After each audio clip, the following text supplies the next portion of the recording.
In this lesson, we're going to look at technicalities versus emotional impact.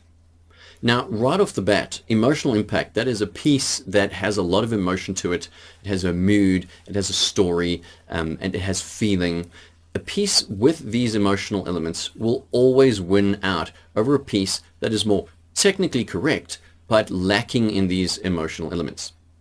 You know, technicalities often occur, for example, when someone critiques your work or you've seen work being critiqued, where someone will say, hey, that arm is drawn incorrectly or that head is on skew or something like that.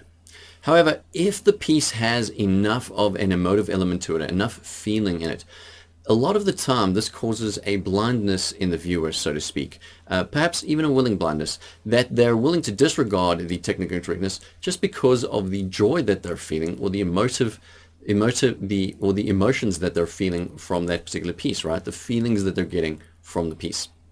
Now, that's not to say that we should abandon all technical rules and things like that, but rather that by understanding how weighty the emotive elements of a piece are, that we can use this knowledge to leverage it in a very similar way to the way that poets leverage poetic license, right? Where they're making up words and things that don't exist. The words are not technically correct, yet the poets use it in such a way that it really just adds to the poem. And, you know, we don't really look at it and people don't go, well, look at this fool making up these random words. You know, this doesn't exist. Is this guy educated?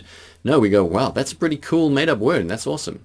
So we kind of want to leverage the emotional impact of our pieces and of course definitely instill as much story, feeling and emotion in our work as possible, therefore sort of freeing us in some respects to not being so hard on ourselves about the technical aspects of a particular piece.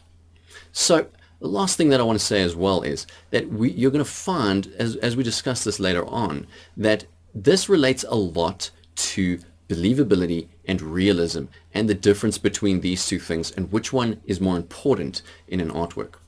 So let's go to the next lesson.